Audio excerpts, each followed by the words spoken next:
I wanted to break this down because someone asked me, what do you mean when you talk about long suffering? Why do I have to go through so much?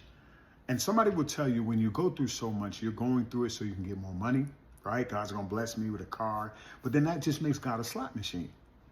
And then if you're going through long suffering, and long suffering is a season where you're just going through pain and trial, and sometimes that can be years, right? And somebody would say it's just to develop character. Well, I don't think it stops there. So think about it. It's not about God just blessing you with money. It's not about what God just giving you great character, but it's most importantly to develop an intimate relationship with him. Romans 5:4, I love this verse right here.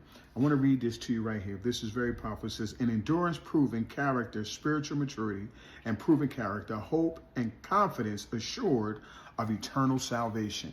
What happens with us, what happens with us when we go through the time of long suffering, that long suffering talks about having a longer fuse.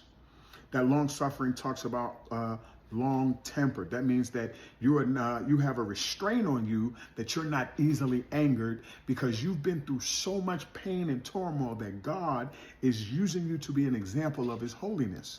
That's what makes you a better father. That's what makes you a better husband. That's what makes you a better friend, a brother, sister, because you have learned to be restrained in a lot of areas where you would lose it because the suffering was so deep and strong. And you become an example for other people who may be going through things.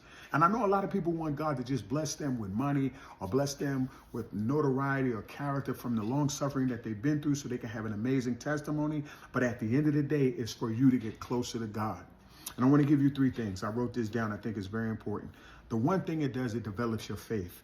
You trust God in a way that you've never trusted God before when you go through long suffering. Because now you have to trust the sovereignty of God. That means that all that you're going through, he's in control, right? That's why the Bible says all things work together for the good of those who love God and called according to his purpose. The second thing you learn is you form healthy habits. That means your character, the way you move, whether somebody sees you or don't, you walk in superpower, not superpowers. Yeah, I would say superpowers. This supernatural power that God gives you to walk in integrity. Because now it's not about you proving yourself or validating yourself. It's you being fully assured that God is totally in control of your life and he sees all and knows all no matter what you do. And last but not least, your heart is transformed.